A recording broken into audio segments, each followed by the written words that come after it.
Dear students, मैंने आपको इससे पहले बिजनेस साइकिल के बारे में बताया, उसके कॉजेज बताया कि किन कारणों से तेज़ी मंदी आती है।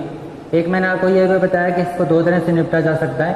एक फेडरल बैंक या आरबीआई वगैरह जो सेंट्रल अथॉरिटीज़ होती हैं, मॉनेटरी अथॉरिटीज़, वो अपनी इंटरेस्ट पॉलिसीज से या दूसरे तरीके से यानी कि मॉनेटरी फैक्टर से इसको सॉल्व करने की कोशिश करती है। दूसरा रहता है फिजिकल पॉलिसी यानी कि राजकोषीय नीति, जिसके में गवर्नमेंट का मेन रोल रहता है। तो फिजिकल पॉलिसी और मॉनेटरी पॉलिसी से इसको सॉल्व किया जाता है। कई तरह के कारण रहते हैं और कई फैक्टर्स इसको इन्फ्लुएंस करते हैं। ये बातें मैंने आपको बताई, लेकिन इसका थोड़ा प्रैक्टिकल अगर हमको अनुभव हो, कुछ हमको आइडिया हो कैसे कैसे रिसेशन रहे, तो हम इसको ज़्यादा अच्छे से समझ सकेंगे। इसके लिए जैसे हम एक केस स्टडी करते हैं। एक तो था डिप्रेशन, महामंदी, वो थी 1929 की, 1930 की महामंदी 1929 में आई थी। वो जो ग्रेट डिप्रेशन था, जिसको महामंदी कहते हैं, उसके बारे में भी हम समझेंगे। एक था रिसेशन 2008 का, उसको भी हम समझेंगे। तो आज हम बात करते हैं 2008 के रिसेशन की। इससे थोड़ा आपको आइडिया लगेगा क्या क्या चीज़ें होती हैं, थोड़ा आपका नॉलेज भी इम्प्रूव होगा। तो 2008 के रिसेशन की हम बात करते हैं। 2008 के टाइम में एक रिसेशन आया था, जिसमें दुनिया भर में क्या है, एक मंदी का माहौल हो गया था, एक निराशा का माहौल हो गया था। आपको मैंने बताया दो चीज़ें होती हैं। एक होता है डिप्रेशन, बिल्कुल धड़ाम से सब कुछ गिर पड़ता है, बिल्कुल खड्डे में चला जाता है। एक होता है रिसेशन, जो उससे पहले आता है, जो उसकी तरफ लेके जाता है।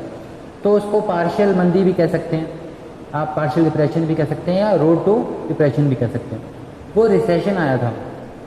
अब मैंने आपको कई चीज़ें बताई इस दौरान बिजनेस साइकिल के कैरेक्टरिस्टिक्स, कि बिजनेस साइकिल जो होता है एक जगह से फैलता है, दुनिया को घेर सकता है। बिजनेस साइकिल में पावरफुल कंट्रीज है जिनका फाइनेंशियल सिस्टम पे लोग निर्भर रहते हैं, कैसे दूसरों को प्रभावित कर सकते हैं। मैंने ये भी बताया कि इसके मौद्रिक कारण भी रहते हैं। मैंने आपको कुछ बताया रियल फैक्टर्स भी रहते हैं। एक मैंने आपको बताया था एक्सपेक्टेशंस, यानी कि हमारी क्या आशा रहती है। जब तेज़ी होती है तो बहुत ज़्यादा लोग उत्साह में आ जाते हैं, और जब निराशा होती है बहुत ज़्यादा निराशा में चले जाते हैं। ये सब चीज़ें बताई। इसका थोड़ा थोड़ा आइडिया आपको इस वीडियो से लगेगा। एक बात मैं आपको कई बार बता चुका हूँ, जब क्लासेज लगती थी तब भी, या अब भी बता चुका हूँ कि अर्थशास्त्र के अंदर कुछ भी सर्टन नहीं होता। ये चीज़ें हमको बार बार देख के, अलग अलग स्थितियाँ देख के समझनी होती। अर्थशास्त्री जो हैं, दुनिया के बड़े बड़े अर्थशास्त्री जो हैं, इन समस्याओं को समझने में असक्षम रहे हैं। कई सारे जो रिसेशंस आए हैं वो 10 में से 3 ही प्रिडिक्ट कर पाए हैं। तो अगर आपको ऐसे लगे थोड़ा कॉम्प्लेक्स है तो बिल्कुल टेंशन ना लें, मैं इसको सिंपल करने का प्रयास करूँगा। और बड़े बड़ों को समझ नहीं आया, लेकिन समझना तो ज़रूरी है, इसीलिए हम ये प्रोसेस करते हैं। अब हम बात करते हैं 2008 के रिसेशन की। 2008 में एक रिसेशन आया था, बेसिकली अमेरिका से स्टार्ट हुआ था, कई देश इसमें फंस गए थे। भारत पे भी इसका असर पड़ा था, लेकिन ज़्यादा नहीं। ग्लोबलाइजेशन के टाइम में हर चीज़ का असर सब पे पड़ता है, किसी पे कम पड़ता है। जो उसको अपने आप से शील्ड कर पाते हैं उन पर ज़्यादा असर नहीं पड़ता है, बाकियों पर थोड़ा ज़्यादा असर पड़ता है। जहाँ पे होता है वहाँ तो असर पड़ता है। अब इसको समझते हैं कि सबसे पहले कोई चीज़ का बैकग्राउंड समझा जाता है, यानी कि पहले क्या हुआ था। तो 2008 से पहले यानी कि 2000 के आसपास एक इंटरनेट का बहुत बड़ा बूम हुआ करता था। 2000 से पहले 1998 में, 1997 में जब इंटरनेट बहुत पॉपुलर हुआ, कई सारी कंपनियां इस बिज़नेस में आई, तब बहुत ज़्यादा सक्सेसफुल हुआ ये बिज़नेस, तो बहुत पैसा इसमें लगा। लेकिन बाद में 2000 में बबल बस्ट हो गया, जिसको .com बबल बस्ट कहते हैं। यानी कि जो .com यानी कि WWE जो वेबसाइट का जो बिज़नेस था, इसमें जो पैसा लग रहा था, इसमें अचानक से गिरावट आ गई और ये एक तरह से डाउनफॉल में चला गया। इसके प्रति लोगों का रुझान कम हो गया। इसको .com बबल कहते हैं, जो बस्ट हो गया। अब उसके बाद एक और चीज़ हुई कि स्टॉक मार्केट में गिरावट आने लगी। फिर बैंक के जो इंटरेस्ट रेट्स थे वहाँ पे अमेरिका में, वो गिर गए, काफ़ी गिर गए, 1% तक आ गए। अब जब ये जो इंटरनेट का बिज़नेस था, जिसमें पैसा लग रहा था, वहाँ पे गिरावट आई, स्टॉक मार्केट में गिरावट आई, थोड़ा बिजनेस और में गिरावट आई। जब बैंकों में ब्याज दर बहुत गिर गई, तब जो पैसा लगाते थे निवेशक थे, उनके दिमाग में एक चीज़ आई कि पैसा कहाँ रहे, निवेश कहाँ करें। एक सब चीज़ों में गिरावट आने लगी। तो जब चीज़ें गिरती हैं तो जो भी इन्वेस्टर्स होते हैं, जो भी इनसे जुड़े फाइनेंशियल इंस्टीट्यूशंस होते हैं, वो कोई नया एवेन्यू तलाशते हैं जहाँ पे पैसा लगाया जा सके। इसी दौरान 2003-04 के आसपास एक चीज़ और हो रही थी, वो थी अमेरिका में हाउसिंग जो इंडस्ट्री थी, या रियल एस्टेट जिसको बोलते हैं, जिसमें प्लॉट्स हैं, ज़मीन है, घर वगैरह हैं, उन पे पैसा लगता है, वो काफ़ी स्ट्रांग हो रही थी। उसमें उछाल आ रहा था। और बाकी इन्वेस्टमेंट्स के मुकाबले, इंटरनेट के मुकाबले, बाकी चीज़ों के मुकाबले, जो ये काफ़ी एक अट्रैक्टिव ऑप्शन बन गया था। यानी कि मकानों में, घरों में पैसा लगाना, प्रॉपर्टी में इन्वेस्ट करना ज़्यादा सेफ हो गया था। अब अगर इंडिया में भी देखें तो बहुत लोग, बैंक में ब्याज दर बहुत कम रहती है, शेयर मार्केट से सब लोग डरते हैं, तो कई बार लोग कहते हैं ना प्रॉपर्टी खरीद लो, मकान खरीद लो, ये ज़्यादा सेफ है। इसी प्रकार अमेरिका में भी ये था कि मकान, प्रॉपर्टी, घर, ये जो चीज़ें हैं ज़्यादा सुरक्षित मानी गई, अच्छी रिटर्न्स देने वाली मानी गई, क्योंकि उनके रेट बढ़ रहे थे, अच्छी रिटर्न्स आ रही थी। अब जब अच्छी रिटर्न्स आ रही थी और सेफ भी था, तो उस समय एक चीज़ हुई, लोग लोन लेने लगे और लोन लेके इसमें इन्वेस्ट करने लगे, मकान लेने लगे। अब इसमें आप एक चीज़ आपको बता देता हूँ कि जब आप मकान लोन वगैरह लेते हैं, ठीक है, मकान लेते हैं तो बेसिकली आप उसका भी पैसा होता है, कई बार थोड़ा पैसा होता है, ज़्यादा नहीं होता। आप लोन लेने जाते हैं, आप लोन लेने किसके पास जाते हैं? बैंक्स वगैरह के पास जाते हैं। तो बैंक्स आपको ऐसे ही लोन नहीं देते, वो पहले आपका क्रेडिट वर्दीनेस देखते हैं कि आप नौकरी कौन सी लगे हुए हो, सैलरीड हो कि नहीं हो, कितना पैसा आ रहा है, सेफ है कि नहीं, आपके बैकअप कितना है, आपकी पहले आप जब कहीं से लोन वोन तो नहीं ले रखा, लिया है तो चुकाते थे क्या टाइम पे, कई चीज़ें वो आपकी चेक करने के बाद, पूरा अश्योरिटी के बाद ही आपको पैसा देते हैं। इसको कहते हैं प्राइम लेंडिंग, यानी कि आपको जांच पर रख के ही आपको पैसा देते हैं। और जब भी पैसा देते हैं तो ऐसे ही पैसा नहीं देते, बल्कि कुछ गिरवी रख के देते हैं, मोर्टगेज करके रखते हैं, यानी कि गिरवी रखने को मोर्टगेज कहा जाता है। वो कुछ गिरवी रखते हैं, आपको चेक करते हैं, आपके डॉक्यूमेंट्स देखते हैं, फिर आपको पैसा देते हैं। और पैसा भी कई बार पूरा नहीं देते, यानी कि अगर आप 50 लाख का मकान लेते हैं तो 30 लाख का, 20 लाख का, इस प्रकार से लोन देते हैं। फिर कुछ ऐसा आप अपना लगाते हैं और आप चीज़ को खरीदते हैं। और बैंक ये मानते हैं कि अगर आप कुछ अपना पैसा लगा रहे हो, आप कमा भी रहे हो, तो चुका दोगे, तो उनकी जो प्रिंसिपल अमाउंट है वो सेफ रहेगा और उनको ब्याज भी मिलता रहेगा। और इसीलिए तो व्यापार करते हैं, बैंक बिजनेस करते हैं, ठीक। इसको कहते हैं प्राइम लेंडिंग, यानी कि मजबूत लोगों को देना पैसा। अब ये आपने देख लिया, अभी आगे काम आएगा। अब इस प्रकार के जो थे बायर्स, जो मकान खरीद रहे थे, उनको बैंकों ने पैसा देना स्टार्ट किया। यहाँ कुछ समस्या नहीं है, सही चीज़ है, एक हाउसिंग इंडस्ट्री अच्छी जा रही है, रियल एस्टेट में अच्छा जा रहा है, लोग पैसा लगा रहे हैं, मकान खरीद रहे हैं, अच्छी बात है, मकान खरीद रहे हैं तो, और बैंक्स भी उनको लोन दे रहे हैं, कोई दिक्कत नहीं है, प्राइम बोरोवर्स हैं, आपको पैसा दे देंगे, कोई दिक्कत नहीं है। तो ये प्राइम लैंडिंग तक तो सब सही। अब बैंक्स को हो गया लालच, बैंक्स के दिमाग में एक चीज़ आई, वो थी मोर्टगेज बैक्ड सिक्योरिटीज। उन्होंने जो ये जो लोन दे रखा था, मतलब मोर्टगेज दे रखा था, उसका बदले में एक डॉक्यूमेंट ले लिया कि आपका मकान हमारे पास जो आप खरीद रहे हो और गिरवी है हमारे पास। तो उनको एक सिक्योरिटी थी कि ये नहीं देंगे तो हम मकान बेच के अपना पैसा वसूल कर लेंगे, इसके बदले में एक डॉक्यूमेंट वगैरह होते हैं, तो डॉक्यूमेंट रख दिए। अब ये जो मोर्टगेज बैक है, ये जिसके पास होगा, ये मैं इसलिए कह रहा हूँ कि जिस बैंक के पास होगा वो आपके मकान का हकदार होगा अगर आप पैसा नहीं चुकाते। लेकिन ज़रूरी तो नहीं है एक बैंक जो आपको लोन दे रहा है वो उसके पास सब कुछ हो, वो दूसरे बैंकों से भी उधार लेता है या और तरीके से भी अपने आप को पैसा लाता है, रीफाइनेंस भी करता है। तो उन्होंने क्या किया, बैंक्स ने इसको और देने के लिए कई बार ये मोर्टगेज आगे देने लगे वो, या इन जो सिक्योरिटीज़ थी, जो मोर्टगेजेस थे, इनको सिक्योरिटीज़ में बनाना स्टार्ट किया। इसको कहते हैं मोर्टगेज बैक्ड सिक्योरिटीज़। आप सिंपल टर्म में समझ लीजिए कि आपको जो लोन दे रखा था वो औरों को बेचने लगे वो एसेट, यानी कि और लोगों को आगे ट्रांसफ़र करने लगे वो रिस्क, जो उनको रिस्क थी वो आगे ट्रांसफ़र करने लगे। इसमें समस्या आई जब आए इन्वेस्टमेंट बैंक्स। अब यहाँ पे थोड़ा मैं आपको समझा देता हूँ।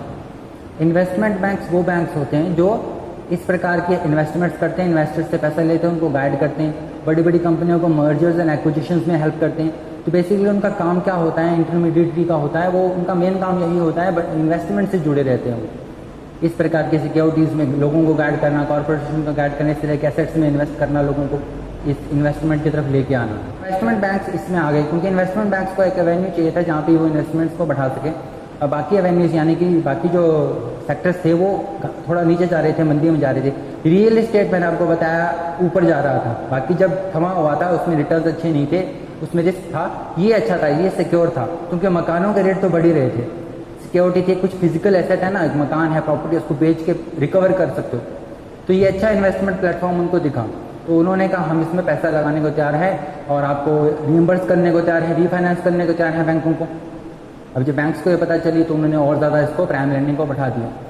कई सारे जो मोर्टगेजेस होते थे उनको बंडल करके यानी कि इकट्ठा करके उसको एक तरह की सिक्योरिटी में बना के, इसीलिए इसको कहा जाता है मोर्टगेज बैक्ड सिक्योरिटीज। तो एक तरह की सिक्योरिटी बनाई, इसको कहा जाता है फाइनेंशियल इनोवेशन। एक नया प्रोडक्ट बना दिया, एक नई तरह की सिक्योरिटी, एक नए तरह का एसेट, नए तरह का कागज़ बना दिया जो किस पे आधारित था, किससे बैक था, वो उस मोर्टगेज, उस गिरवी से, उस मकान जो गिरवी रखा हो तो उसके आधार पे बना हुआ था एक नई सिक्योरिटी थी।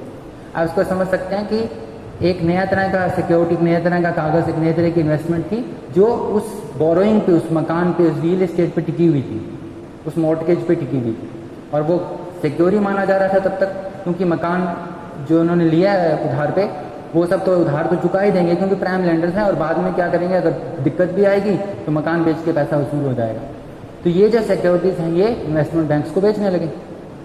अब इन्वेस्टमेंट बैंक्स जो हैं, अगर मोर्टगेज है या 1, 2, 3 लोगों का मोर्टगेज अलग अलग तो नहीं लेगा, तो इस प्रकार से जो बंडल बना के, यानी कि काफ़ी सारी सिक्योरिटीज़ का एक बंडल बनाया और बेसिकली एक नया नाम उसको दे दिया CDO। तो ये जो CDO है, कोलैटरलाइज्ड डेब्ट ऑब्लिगेशन, ये मार्केट में आ गया, एक नया वेंचर, एक नया एवेन्यू, एक नई तरह की सिक्योरिटी आ गई, बड़ी अट्रैक्टिव सिक्योरिटी है, उसका सुंदर सा नाम भी था CDO। अब इन्वेस्टर्स को ये इन्वेस्टमेंट बैंक कहने लगे कि ये रियल एस्टेट से पर आधारित है जो बड़ा सिक्योर है, और इसमें 3 तरह के सेगमेंट्स वगैरह कर दिया। थोड़ा डिटेल की बात हो जाएगी, आप मेनली समझिए इन्वेस्टर्स को अलग अलग ऑप्शन दे दिए इसके अंदर। और इन्वेस्टर्स को ये लगा कि बाकी जगह तो रिस्क है या रिटर्न अच्छे नहीं आ रहे, ये अच्छा जगह है इन्वेस्ट करने का, तो इन्वेस्टमेंट बैंक्स ने ये CDOs बेचने स्टार्ट कर दिए। खूब मतलब इसमें मारामारी हो गई, ये अच्छा चलने लग गया, ये सर्टिफिकेट्स बिकने लगे, लोग इसमें निवेश करने लगे। तो यहाँ पे बैंक्स ने अपना रिस्क तो लिया उन्होंने। जब उन्होंने लोन दिया किसी को मकान खरीदने के लिए, जब लोन दिया तो उसको रिस्क था उनको थोड़ा, उस रिस्क को उन्होंने कैसे कवर किया, मकान गिरवी रख के, और आगे भी उस प्रोडक्ट को यानी कि रिस्क को और बेचा इसको इन्वेस्टमेंट बैंक्स को। इन्वेस्टमेंट बैंक्स का अल्टीमेट पर्पस क्या था, जो इन्वेस्टर्स हैं, जो लोग पैसा लगा रहे हैं, चाहे वो आम निवेशक हो, चाहे सरकारें हों या दूसरी कंपनियां हों, यानी कि जो इन्वेस्टर्स थे उनको वो आगे बेच दिया। तो हवा में से, या ये कह सकते हैं उस बोरोइंग पे, उस मोर्टगेज पे उन्होंने एक नई चीज़ बना ली, एक नया कागज़ बना लिया, एक नई सिक्योरिटी बना ली, इसका नाम रख दिया CDO। और CDO मार्केट में आ गया और सब उसको लेने लग गए क्योंकि वो रियल एस्टेट पे आधारित है। यहाँ तक आपको समझ में आ गया? अब तक तो फिर भी ठीक है। अब लालच और बढ़ा। यहाँ पे मेन रोल किसका रहा? एक्सपेक्टेशंस का, लालच का। यहाँ सब पैसा बना रहे थे, बैंक्स भी इसमें अच्छा कुछ मुनाफा बना रहे थे, इन्वेस्टमेंट बैंक और भी अच्छा मुनाफा बना रहे थे। और रिस्क किसका था लास्ट में? अल्टीमेट रिस्क किसका था? इन्वेस्टर का था। CDO तो वही खरीद रहा है। अब ये बातें देख के इन्वेस्टमेंट बैंक्स को लगा कि और इसमें मोटा माल बनाया जा सकता है, तो उन्होंने इसमें एक और पेज डाला, वो था क्रेडिट रेटिंग एजेंसीज। ये भी आपको अलग से समझा दूंगा। मूल रूप से क्रेडिट रेटिंग एजेंसीज वो एजेंसीज होती हैं जो किसी भी सिक्योरिटी को, शेयर को, डिवेंचर को, कंपनी को रेटिंग देती है कि ये सुरक्षित है, यानी कि बहुत अच्छा काम कर रही है, अच्छा बिजनेस कर रही है। मूल रूप से कह देती है कि ये सेफ है, वो सेफ्टी सर्टिफिकेट देती है, आप ये कह सकते हैं। तो इन क्रेडिट रेटिंग एजेंसीज ने इनको सेफ्टी सर्टिफिकेट दे दिया कि आप CDO में पैसा लगाइए, कोई दिक्कत नहीं है, सेफ है। इसको AAA रेटिंग भी दे दी, काफ़ी सारे CDOs को AAA रेटिंग दे दी। तो मूल बात ये है, जो क्रेडिट रेटिंग एजेंसी जिनका काम होता है इन्वेस्टर्स को ये बताना कि सुरक्षित है कि नहीं, निवेश की नहीं, उन्होंने कहा बिल्कुल निश्चिंत रहिए, सब पैसा लगाइए और सो जाइए, बिल्कुल AAA रेटिंग दे रखी है। तो क्रेडिट रेटिंग एजेंसीज को भी अच्छा कमाई हुई इससे। इस प्रकार से ये काम बढ़ा। तो इसमें बैंक्स आ गए, इन्वेस्टमेंट बैंक्स आ गए, क्रेडिट रेटिंग एजेंसीज आ गई, और इन्वेस्टर ये सब खरीदने लग गया, और सारा कुछ आधारित था रियल एस्टेट पे। अब जैसे इनकी मांग बढ़ी, इन्वेस्टमेंट बैंक्स का लालच और बढ़ा। अब समस्या यहाँ पे उत्पन्न हुई, रिसेशन का भी जहाँ पे आया लालच से। ये जो इन्वेस्टमेंट बैंक से, इन्होंने कहा बैंक्स को कि हमको ये जो और इशू करने हैं इसीलिए। अब इशू करने के लिए क्या है, किस पे आधारित है? उसी लोन पे तो आधारित है ना। लोन दे रखा है, उसी को एक प्रकार से कागज़ के टुकड़े में बदल के एक CDO बना के आगे बेच रहे हैं, है ना। अब ज़्यादा CDO करने या ज़्यादा इसमें निवेश लेके आना है, ये खेल और खेलना है, तो उसके लिए ज़्यादा लोन देने पड़ेंगे, ज़्यादा लोन देने पड़ेंगे। किस लिए? मकान खरीदने के लिए ही देने पड़ेंगे, बाकी और किसी पर्पस में नहीं जा रहा है ये, मकान खरीदने के लिए, क्योंकि हाउसिंग सेक्टर सेफ है। अब जब मकान खरीदने के लिए लोन और देने हैं, पहले आपने किसको लोन दिया? आपने उनको दिया जो सुरक्षित थे, जो अच्छा कमा रहे थे, इसको प्राइम लेंडिंग कहते हैं। अब आप उनको लोन देना वाले हैं तो दे नहीं पाएंगे, क्योंकि उनकी तो एक सीमा है ना, हर व्यक्ति तो सुरक्षित नहीं होता। लेकिन आपको लोन देना है, आपको ये CDOs और बनाने हैं और निवेश इसमें लाना है और लोन बहुत सारा देना है। बैंक्स को आगे लालच, उनको अच्छा इसमें रेवेन्यू मिल रहा था, बाकी जगह लोन दे के डर रहे थे, बाकी जगह लोन देने में उनको दिक्कत थी, इसमें उनको दोनों तरफ से मजे थे। एक तो उनका जो रिस्क था वो कौन उठा रहा था? इन्वेस्टमेंट बैंकर उठा रहा था। उनको वहाँ से पैसा भी मिल रहा था और लोग उसको फाइनेंस भी कर रहे थे कि आप इसमें लोन देना है तो कोई दिक्कत नहीं, हम आपको लोन देंगे, आप आगे लोन देना। तो इस प्रकार बैंक्स को तो अच्छा जा रहा था, बैंक का सेफ्टी भी थी। बैंक को ऐसे लगा कि रियल एस्टेट जो है हमेशा बढ़ता ही रहेगा, मकानों के रेट तो गिरेंगे नहीं, बढ़ेंगे बढ़ेंगे। तो पैसा मिल गया तो ठीक, नहीं तो मकान बेच के हम ज़्यादा पैसा कमा लेंगे। क्योंकि 40 लाख का लोन दे रखा है, मकान जब हम बेचेंगे तो 50-60 लाख का बिकेगा, हमको तो कोई दिक्कत नहीं है, हमको कोई रिस्क नहीं। तो बैंक्स ने शुरू किया और प्रेशर में आके इन्वेस्टमेंट बैंक के सबको लोन देना शुरू किया। पहले किसको देते थे? जो कैपेबल है। अब किसको दिया? बस लोन देना है तो हर किसी को लोन देना स्टार्ट कर दिया। जिसको भी लोन लेना था मकान खरीदने के लिए, उसको कहते थे आओ लोन ले जाओ, तू भी आजा लोन ले जा, तू भी आजा लोन ले जा, तू भी आजा लोन ले जा। यहाँ तक कि जो बेरोजगार लोग थे उनको भी लोन देना स्टार्ट किया, जो डिफॉल्ट करते थे उनको भी लेना स्टार्ट किया। अब फर्जी कागज बनने लगे। अब सारा दिमाग इसी बात पे हो गया, लोन की सेफ्टी पे या कैसे सही सेफगार्ड रखने हैं, काम सही करना है, ये नहीं। अब बस लोन लेना है, लोगों को ज़्यादा से ज़्यादा लोन लेना है। आपने देखा होगा कि कई बार अपने को फ़ोन आते थे कि बस लोन ले लीजिए सर, कार ले लीजिए सर। आपके दिमाग में कार लेने की भी नहीं है तो भी क्या कार का लोन हम दे रहे हैं, सस्ती ब्याज दरों पे दे रहे हैं, आप ले लीजिए। क्योंकि उनको ऐसा लगता है कि भाई कार ले लेगा और बाद में हमसे पैसे वसूल कर लेंगे, ब्याज वसूल कर लेंगे, कोई दिक्कत नहीं। तो इसी प्रकार से इन बैंक्स को लगा कि हमको ज़्यादा से ज़्यादा लोगों को लोन देना चाहिए। लोग लोन लेंगे, फिर ये सीडीओ जो प्रोसेस है तो थोड़ा कॉम्प्लिकेटेड प्रोसेस से जनरेट हो जाएगा, इसमें भी लोग निवेश करेंगे और ये काम चलता रहेगा। अब इसके लिए उन्होंने क्या किया? ब्रोकर्स को बोलना शुरू किया, इंटरमीडिएट्स को बोलना शुरू किया और ये लोगों को पकड़ने लग गए। मतलब जैसे कोई मकान खरीदना भी नहीं होता था या जैसे किसी को सस्ता मकान खरीदना होता था तो ब्रोकर उसको बोलता था कि ये वाला मकान ले लो। किसी को मकान नहीं लेना था उसको भी कहने लगे, मार्केटिंग करने लगे कि आप लोन ले लो। अब जो बेरोजगार व्यक्ति है वो पहला सवाल यही करेगा कि मैं मकान क्यों लूँ और कहाँ से लूँ। तो उसको कहते थे मकान तो इसलिए लो क्योंकि रियल एस्टेट की प्राइसेस बहुत तेज़ी से बढ़ रही है। अब बेरोजगार आदमी को अच्छा लगता था मकान ले लेता हूँ, इसकी प्राइसेस बढ़ रही हैं, आज 30 लाख का मकान लिया है, कल 50 लाख में बेच दूंगा। अब दूसरा वो पूछता था कि मेरे को पैसे कहाँ से आएंगे। अब आगे से बैंक्स बोलते थे या ब्रोकर्स बोलते थे कोई दिक्कत नहीं, 50 लाख हम देंगे आपको, 30 लाख हम देंगे आपको, मकान ले लो। और वो मकान हमारे पास फिर आप हमारे थ्रू लोन लोगे और वो हमारे पास गिरवी रख देना। अब बेरोजगार व्यक्ति कोई दिक्कत नहीं। बहुत सारे लोगों को जिनकी क्रेडिट हिस्ट्री अच्छी नहीं, उनको दिक्कत नहीं, उनको लोन मिल रहा है मकान खरीदने के लिए, वो मकान खरीदने के लिए जिसकी प्राइसेस बढ़ने वाली हैं। और कैसे मिल रहा है वो भी सुनिए, वो भी कम इंटरेस्ट रेट में मिल रहा है। तो आप कुछ करते बदलते हो नहीं, पैसे आपके पास है नहीं, आपको उनको लोन दे रहा है, कम ब्याज पे लोन दे रहा है और ऐसी चीज़ खरीदने के लिए लोन दे रहा है जिसकी कीमतें ऊपर जा रही हैं। आप तो लोगे ना, सबने लेना शुरू किया, उन्होंने देना शुरू किया और सब बस ये काम चलना स्टार्ट कर दिया। ठीक, बहुत सारा लोग लेने लगे। अब बात यहाँ पे आती है कि जब आप ऐसे व्यक्ति को लोन दे हो जो पैसा चुका सके तब तक तो ठीक, प्राइम लैंडिंग तो ठीक, इसीलिए इसको सब प्राइम क्राइसिस कहा जाता है। सब प्राइम लैंडिंग की वजह से हुआ।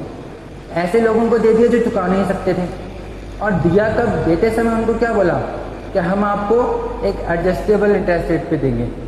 अब जब एडजस्टेबल नाम आता है ना तो उनको लगा कि भाई इसमें तो एडजस्टमेंट हो जाएगा। बहुत से लोगों को पता भी नहीं होता है इंटरेस्ट रेट का सिस्टम क्या होता है।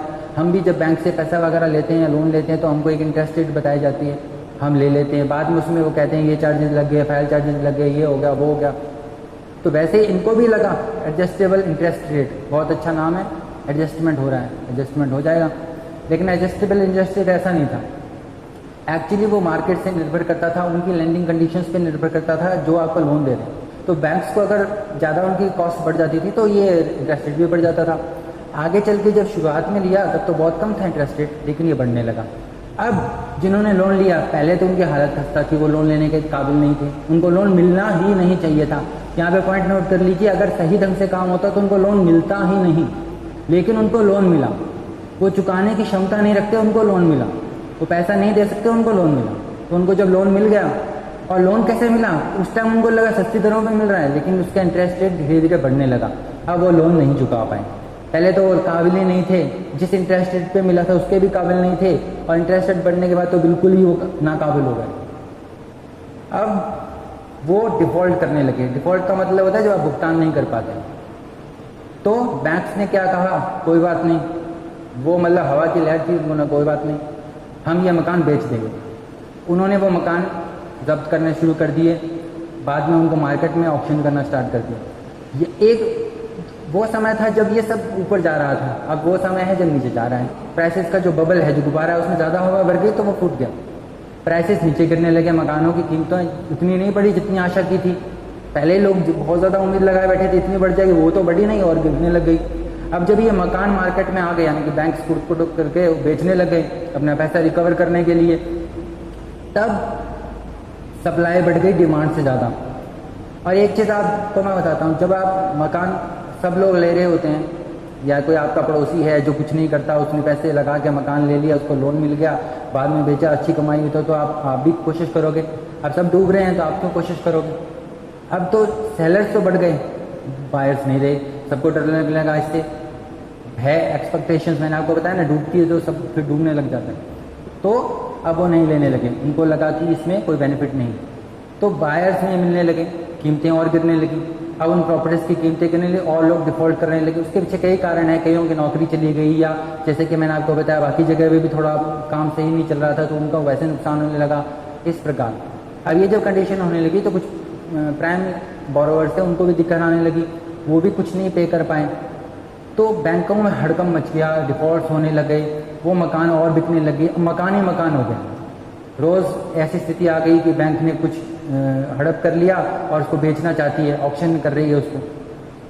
अब जब मकान मिल रहे हैं आपको, जब ज़्यादा सप्लाई हो रही है तो रेट्स गिरने शुरू किए, एक डर का माहौल हो गया, डिफ़ॉल्ट होने लगे तो लोग लेने भी कम लग गए।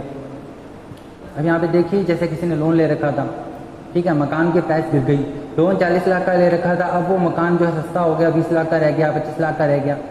ऐसे लोगों को दिमाग में आया कि हम ये लोन क्यों चुकाएं, जो मकान की वैल्यू 25 लाख हो गई है तो हम लोन क्यों चुकाएं, बैंक को आने दो, हड़प करने दो। हम 40 लाख बैंक को देंगे तो 25 लाख में तो मकान बाद में कहीं और ले लेंगे, फिर वो भी डिफ़ॉल्ट करने लगे। अब जो दे सकते थे वो भी डिफ़ॉल्ट करने लगे, सब प्राइम बोरोवर्स तो डिफ़ॉल्ट कर ही रहे थे और जो दे सकते थे वो भी डिफ़ॉल्ट करने लगे। कुछ की हालत ख़राब हो गई, कुछ के दिमाग में ये आया कि हम क्यों भरें ये लोन, जितना लोन भरेंगे उससे सस्ते में तो मकान मार्केट में मिल जाएगा हमको, इस मकान में क्या रखा है, क्यों इसको बचाने के लिए हम इतना ज़्यादा लोन भरें, जाने दो, बैंक हड़प करता तो करने दो, हम दूसरा खरीद लेंगे। इस प्रकार क्या है, एक क्राइसिस आ गया। तो मूल बात क्या थी, जब हाउस इसकी प्राइसेस बढ़ रही थी तो हर कोई खरीद रहा था और बैंक हर किसी को लोन दे रहा था कि तुम भी खरीदो, तुम भी खरीदो, तुम भी खरीदो और हमारे भरोसे रहो। अब जब वो पैसा देने में असक्षम हुए, क्योंकि वो तो होने ही थे असक्षम, पहले से ही वो बेकार बोरोवर्स थे, उनके दम तो था नहीं चुकाने का, फिर वो दे नहीं पाए तो हड़कंप मच गया। तो ये जो हाउसेस प्राइसेस ऊपर गए थे, ये हाउसिंग प्राइसेस नीचे आने लगे और एक तरीके से क्या है, सब गड़बड़ होने लगे। जब बैंक्स पैसा नहीं दे पाए, जब ये डिफॉल्ट्स होने शुरू हो गए, जब बैंक्स को पैसा नहीं है और बैंक्स आगे भी जिनसे रिफाइनेंस नहीं थे उनको भी नहीं दे पाए, अब वो जो CDO मैंने आपको बताया था, जो सिक्योरिटीज थी, जो इन्वेस्टमेंट बैंक जिन पे हंस रहे थे, खेल रहे थे, वो तो फ्लॉप हो गए, उनकी तो वैल्यू नहीं रही ना। जिस चीज़ पे आपकी चीज़ टिकी हुई हो, जिसकी मकान की नींव किसी चीज़ पे टिकी होती है, कोई चीज़ किसी पे टिकी होती है, किसी के भरोसे पे कोई चीज़ चल रही होती है, तो मॉर्टगेज बैक सिक्योरिटीज़ थी तो मॉर्टगेज ही नहीं रहा, वो वाला बिजनेस ही डूब गया, तो सिक्योरिटीज़ तो डूब नहीं है। अब वो CDOs की वैल्यू खत्म हो गई, निवेशकों में मारामारी स्टार्ट हो गई, सबको डर लगने लगा और जो क्रेडिट रेटिंग एजेंसीज थी उनको भी डर बैठ गया, उनकी भी बदनामी हुई। इसमें एक और तत्व था, वो था क्रेडिट डिफॉल्ट स्वैप्स, CDS, यानी कि आप मान लीजिए एक तरह का इंश्योरेंस। जो कंपनियां थी जो इंश्योरेंस बिजनेस में थी, जैसे कि AIG बहुत बड़ी कंपनी थी, उसने CDOs को क्या किया था, एक तरह से इंश्योरेंस दिए रखा था, क्योंकि जब इन्वेस्टमेंट बैंक इसको बहुत ज़्यादा बढ़ा रहे थे तो ये कंपनियां भी इसमें आ गई। इन्होंने कहा कि ये हम गारंटी देते हैं, एक तरह का बीमा कर रहे हैं इनका। अब जब ये CDO की वैल्यू नहीं रही तो वो CDS देने वाली या जो इंश्योरेंस कंपनी थी उनका भी नुकसान होना स्टार्ट हो गया। तो अब इन्वेस्टमेंट बैंक्स डूबने लग गए, निवेशकों का पैसा डूबने लग गया, जिन्होंने इसकी गारंटी ली थी, यानी कि जिसको इंश्योरेंस दे रखा था, वो AIG भी डूबने लग गई, इस तरह की और कई कंपनीज भी डूबने लग गई। यानी कि एक ढांचा खड़ा हुआ था, वो किस पे खड़ा हुआ था कि जो हाउसिंग प्राइसेस की कीमतें बढ़ रही थी, वो ढांचा कोलैप्स कर गया। जैसे ही कीमतें गिरी मकानों की, वैसे ही बैंक्स गिरने लग गए, वैसे ही इन्वेस्टमेंट बैंक्स गिरने लग गए, वैसे ही ये इंश्योरेंस कंपनीज गिरने लग गई, वैसे ही क्रेडिट एजेंसीज पे सवाल खड़ा हो गया। यानी कि इसके अंदर क्या चीज़ थी कि लालच आ गया था। जिन लोगों को पैसा नहीं देना था, जो चुका नहीं सकते थे, बैंकों ने उनको पैसा दिया, उनको लोन दिए, वो लोन चुका नहीं पाए, बैंकों की हालत ख़राब हो गई। बैंकों ने इसी लोन पर जो कागज़ इशू करवाए थे, इसको एक तरह का फाइनेंशियल एसेट बना के CDO, वो जिन्होंने खरीदे थे उनकी हालत ख़राब हो गई, और जिन इन्वेस्टमेंट बैंक्स जो इस बिज़नेस में थे उनकी हालत ख़राब हो गई। इसी में एक लेमन ब्रदर्स करके कंपनी थी, वो दिवालिया हो गई। AIG का बुरा हाल हो गया, वो भी स्टेज पे आ गई। तो सारा जो बैंकिंग सिस्टम है, जो क्रेडिट रेटिंग सिस्टम है, वो चरमरा गया। फाइनेंशियल सिस्टम पे एक सवाल उठ गए, और इसका सारा कारण क्या था कि एक ऐसी चीज़ बनाई गई, ऐसा बबल बनाया गया, ऐसी चीज़ को पुश किया गया जिसको जो टिक नहीं सकती थी। बहुत ज़्यादा उसको उछाल दिया गया उसकी असली वैल्यू से ज़्यादा। और उछाला कैसे गया? उन लोगों को लोन देके जो चुका नहीं सकते थे, ज़बरदस्ती लोन दे के सप्लाई, उसकी जो डिमांड बढ़ाई गई, लोगों ने मकान खरीदे, और इसका परिणाम ये हुआ कि जब वो डिफर्ड कर गए, जब वो पैसा चुका नहीं पाए, तो बैंक्स को इसका नुकसान उठाना पड़ा। यहाँ से हमको एक लेसन मिलता है कि बैंक्स को हमेशा ड्यू डिलिजेंस करना चाहिए, उन्हीं लोगों को लोन देना चाहिए जो उसको चुका सकें, सारी फॉर्मेलिटीज़ चेक करने के बाद। इसके अलावा हमको भी ये लेसन मिलता है एज अ बोरोवर कि जब हम चीज़ खरीदें या लोन वगैरह लें, तो हमको देखना चाहिए हम उसको चुका सकते हैं कि नहीं। दूसरा, हमको इंटरेस्ट रेट का सिस्टम समझना चाहिए कि हमको जो इंटरेस्ट मिल रहा है उसमें कुछ गड़बड़ तो नहीं, ये क्या हमेशा उतना ही रहेगा, उसकी टर्म्स एंड कंडीशंस क्या हैं। सम प्राइवेट बोरोवर्स ने ये नहीं समझा, जो मकान वगैरह ले रहे थे, जो इसमें इन्वेस्ट कर रहे थे, उन्होंने नहीं समझा कि इसे इतना ऊपर जा रहा है तो नीचे भी आ सकता है, उसका उन्होंने ध्यान नहीं रखा। बैंक्स इतने ज़्यादा खुश थे, उन्होंने इसका ध्यान नहीं रखा। बैंक्स ने इसको बहुत ज़्यादा इसमें पैसा डाल दिया, इन्वेस्टमेंट बैंक ने डाल दिया, और इन्वेस्टर्स जो थे उनको इसके नॉलेज नहीं थी ज़्यादा। उनको लगा ये क्या है, अगर क्रेडिट रेटिंग एजेंसी ने इसको A+ दे रखा है, AAA रेटिंग दे रखी है, जब इंश्योरेंस कंपनी हमको इंश्योरेंस दे रही है, जब इतने बड़े बड़े बैंक्स, लेमन ब्रदर्स वगैरह इसमें डूबे हुए हैं, तो हमको क्या नुकसान होगा। समझदार लोग होंगे, उन्होंने भी विश्वास करके पैसा लगाया। तो इन्फॉर्मेशन नहीं थी, ड्यू डिलिजेंस नहीं था, इसकी वजह से रिसेशन आ गया। ताश के पत्तों की तरह, मैं फिर से यहाँ पे रिपीट कर रहा हूँ, एक हवा में बुलबुला था, ताश के पत्तों की तरह वो ढह गया। फाइनेंशियल इंस्टीट्यूशन एक दूसरे पर उलझी हुई थी, एसेट लायबिलिटी की एक मक्कड़ जाल था, वो ढह गया, उसमें सब फंस गए। अब इसका परिणाम क्या हुआ, और क्या इसमें कमी रहेगी सेंट्रल बैंक की? मैंने आपको एक बार बताया, बहुत लोग मानते हैं कि ये सब चीज़ें टाली जा सकती हैं अगर सेंट्रल बैंक या जो मॉनेटरी अथॉरिटीज़ हैं समझदारी से काम करें। ठीक है, अब उसमें उन्होंने क्या समझदारी नहीं दिखाई कि जो CDS क्रेडिट डिफॉल्ट स्वैप्स हैं या CDO कोलैटरल डेप्रिसिएशन है, इनको रेगुलेट नहीं किया। एक फाइनेंशियल इनोवेशन एक ऐसा एसेट है जो मॉर्टगेज बैक है, चल रहा है मार्केट में, इसको रेगुलेट नहीं किया, इसको देखा नहीं कि इसमें क्या होना चाहिए क्या नहीं होना चाहिए। बैंक्स का रेगुलेशन सही नहीं था। जब बाद में उनकी ऑडिटिंग की गई तो पता चला कि ये जो बैंक्स हैं इन्होंने लोन वगैरह देते वक्त कभी भी डॉक्यूमेंट्स वगैरह से चेक नहीं किया, और बहुत ज़्यादा सब प्राइम लैंडिंग भी। यानी कि investment banks, credit rating agencies और इंश्योरेंस कंपनीज, इन चारों का नेक्सस था प्रॉफिट के लिए, लाभ के लिए, और एक ऐसी चीज़ ये पे चला रहे थे, ऐसा स्कैम चला रहे थे जो फूटना ही था, जिसका एक्सपोजर होना ही था। तो ये था आपके लिए 2008 का रिसेशन क्या कारण रहे, कैसे रहा। ठीक है, इसकी 5 बातें आप नोट कर लीजिए। 2008 का रिसेशन इसलिए आया था क्योंकि रियल एस्टेट प्राइसेस, मकानों की कीमतें बहुत बढ़ रही थी और अचानक वो ज़्यादा गिर गई।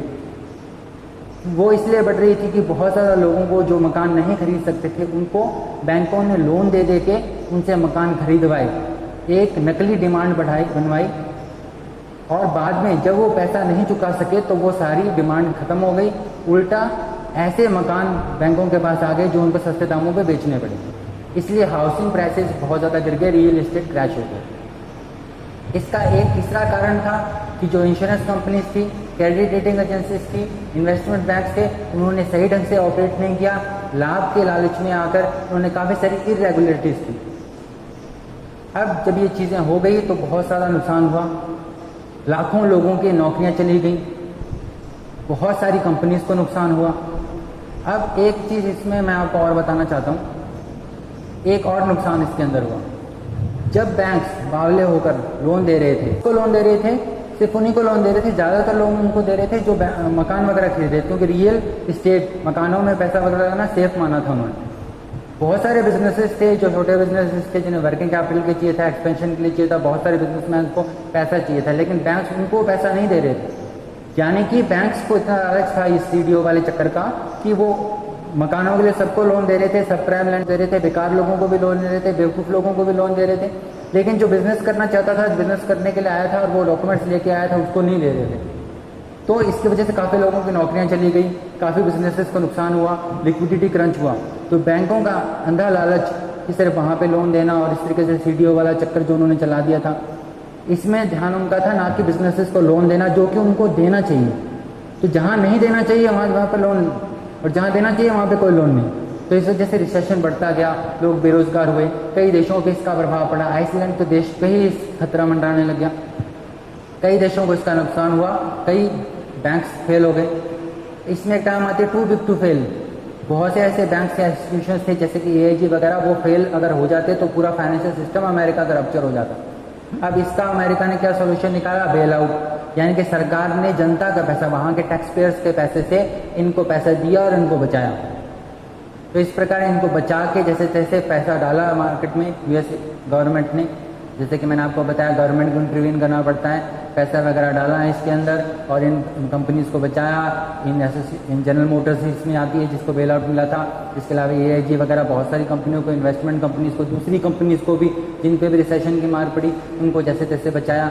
उसके बाद वो रेगुलेशन लाने का प्रयास किया जिसमें इस तरह के जो इन्वेस्टमेंट जो होती हैं सिक्योरिटीज जो इस प्रकार से हवा में बना दी जाती हैं, है ना, जो जिनको फाइनेंशियल इनोवेशन कहा जाता है, उन सभी को रोक लगाने का प्रयास किया, उनका रेगुलेशन का प्रयास किया। तो उनको रेगुलेट करने के लिए प्रयास किए गए ताकि दोबारा से इस तरह की कोई बड़ा स्कैम ना हो जाए, इस तरह की कोई दोबारा तमाशा ना हो जाए, इसके उन्होंने प्रयास किए और बहुत सारा पैसा डाला, जिसको फाइनेंशियल स्टिमुलस भी कहते हैं। ये फिजिकल स्टिमुलस डाल डाल के, पैसा डाल डाल के बैंकों को बचाया, बेल आउट किया। उसके बाद ये रिसेशन कई और देशों में फैला, बहुत से लोगों ने इन्वेस्टमेंट लगाया था, क्योंकि जो फाइनेंशियल सिस्टम होता है एक दूसरे से जुड़ा होता है, उलझा होता है। तो रिसेशन कई देशों में फैल गया, बहुत अनएम्प्लॉयमेंट आ गया। ये सारा कुछ हुआ सब प्राइम लैंडिंग की वजह से, इसको सब प्राइम क्राइसिस कहते हैं। ये सारा कुछ हुआ लालच की वजह से। उन लोगों को मकान लेने के लिए पैसा दिया जो चुका नहीं सकते थे, वो डिफॉल्ट करके बैंकिंग सिस्टम गिर गया। इससे हमको काफ़ी कुछ सीखने को मिलता है। ये बहुत वैसे डिटेल चैप्टर है, इसमें काफ़ी कुछ बताया जा सकता है, फिर भी जो मेन बातें थी मैंने अपनी तरफ से कोशिश की आपको इसमें बता। Thank you.